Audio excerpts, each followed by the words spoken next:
All right, so we are fresh off of our 30th place finish at Auto Club, and we are now moving on to Martinsville. Martinsville is one of the few tracks where I actually have a setup that I like to run. It's honestly the only track where I think we're actually going to be able to get first in this season.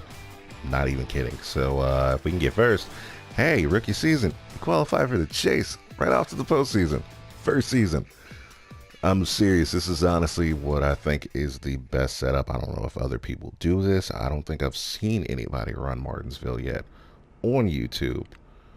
But I'm pretty sure that the setup I have is a pretty nice one to run Martinsville for, especially because, I mean, you have a chance of winning this race if you use this setup. So honestly, I should have went back into the pits that time around. But we'll try that again here in a second. We'll do that this lap. We'll go into the pits and I'll show you exactly what I'm talking about. This is one of the few times where I actually think I have a very good setup for something. And honestly, all it is a wedge adjustment.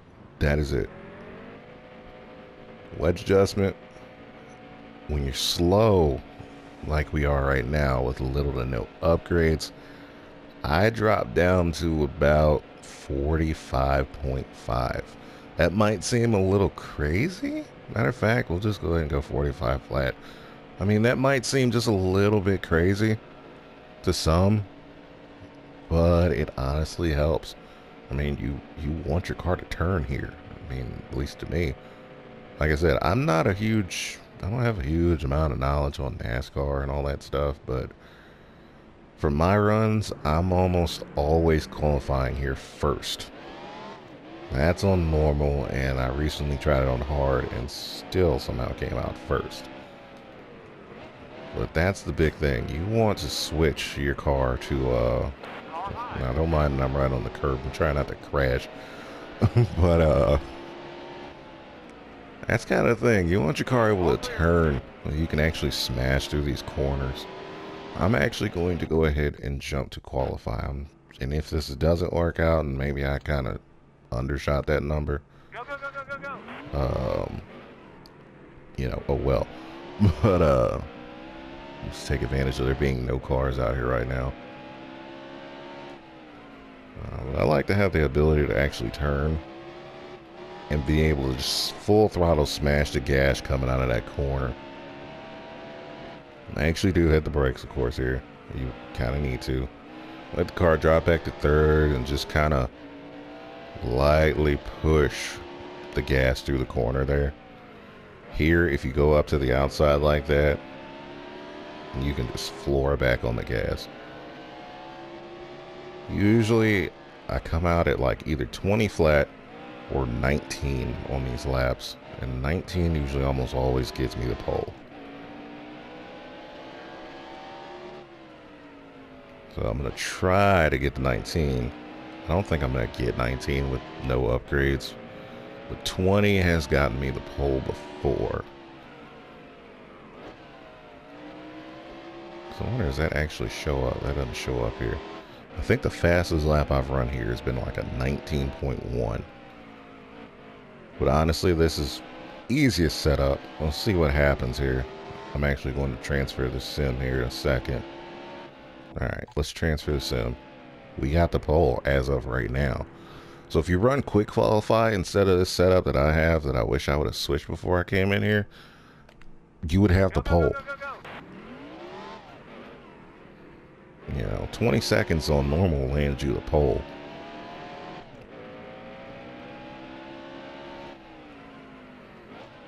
So, I mean, the huge key is, being able to turn and get on the gas and keep turning. Light little amount of brake. I take it so it goes ahead and, those tires go ahead and start squealing away.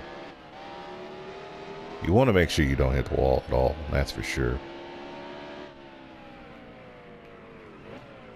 Sometimes you can just let it run out into the corner, but critical thing for me though, I mean, you want to floor it out of those corners if you can.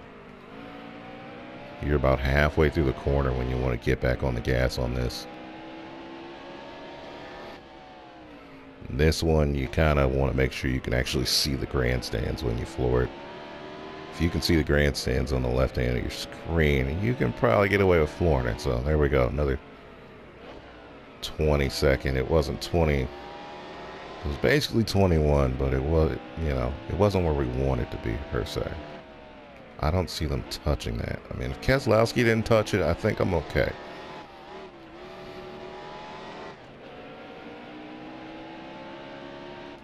But if you're at least averaging that, ouch, Carl Edwards took it out. And honestly, I'm okay with not having the pole here because, I mean, they're not going to do that every lap. Ooh, now Keselowski touched it. Ouch. Well, that hurts.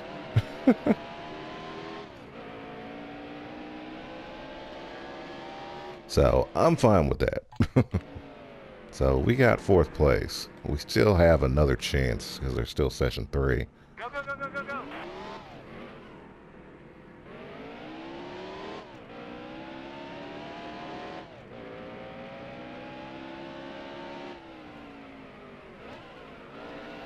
I didn't handle that corner like I should have.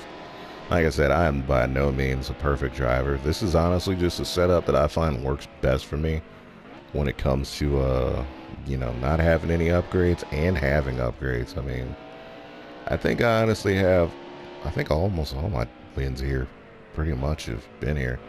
I gotta have at least 6 wins here out of the runs I've made during career and even with the championship mode.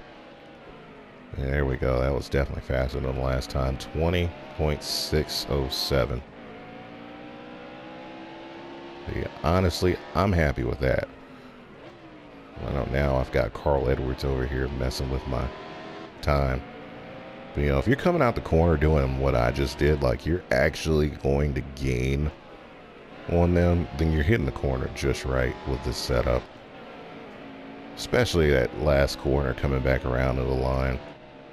I mean, if you're hitting the gas and you're gaining on them coming out the corner, you're set. You are. So I'm going to leave it alone, sim it, and what do you know? We got the pole in that last session. So let's knock out this race. Today we come to you from the oldest and shortest track in NASCAR, Martinsville Speedway. Hello everyone, I'm Rick Allen. They call this place the paperclip due to its shape. For over 60 years, NASCAR drivers have struggled to nail down the right setup to go both fast and be able to pass. And I've done both. How about that? This isn't reality, though. Honestly, being able to pass, though, if you wind up behind the pack or you're in a lapping situation, things kind of fall apart quickly. But I think if we're lucky, I should be able to take this set up and I should be able to run away and take first in this race.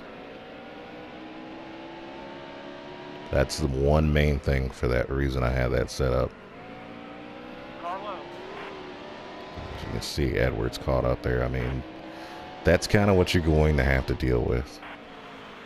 I didn't take that corner the way I'd like to take it, just because I'm now worried about Edwards, but you can kind of just move them out the way like that.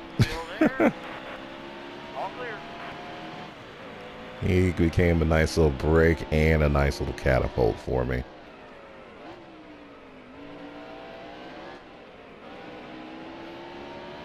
The other one I gotta worry about is Logano. He's always caught up to me here.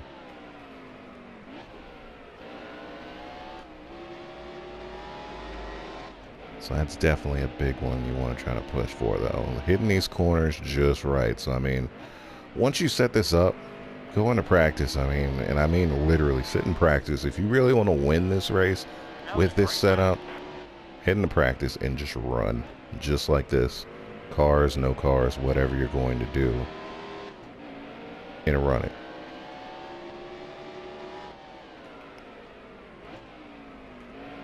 I mean, it's working pretty well. We have no upgrades, and we are outrunning Joey Logano and everybody else. 5 laps to go, and we're working on a second. And we can see the back of the field already.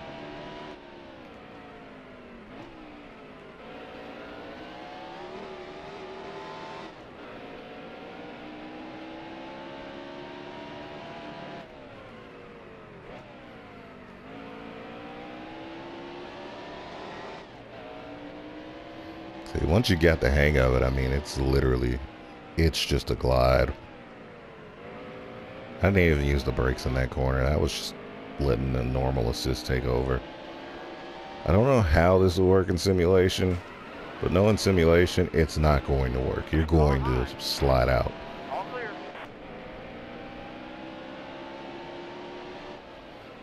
This is where things start to get hairy.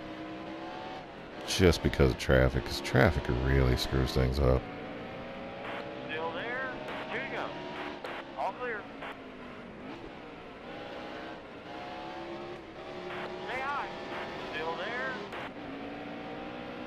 I mean, look at us. I mean, no upgrades, All clear. and we're putting down cars a lap. Cars that are just as fast as we are. Probably upgrade-wise within the game. Last lap. That's going to happen a lot, but we all know that's Martinsville. Oh, shoot. Kurt Busch is sneaking up on us right here at the end. Clear high. I'm not letting that happen. No, I want the win. Great And job. we got it. So no upgrades. First place, Martinsville. Done. Easy. That easy. Speed rating of 105 with no upgrades. So, yeah. I know last video I said I wasn't that amazing, but I think that's pretty good. I don't think I've seen anybody do that with no upgrades in career mode yet. But honestly, to me, that's the best setup for it with no upgrades. Now, of course, the more upgrades you get, you definitely kind of want to pick that number up and let the car be a little bit tighter. But, yeah, for sure. So, there's your hookup. And, I will see you guys in the next video as we move on to, the next track here. So, catch you guys in a while.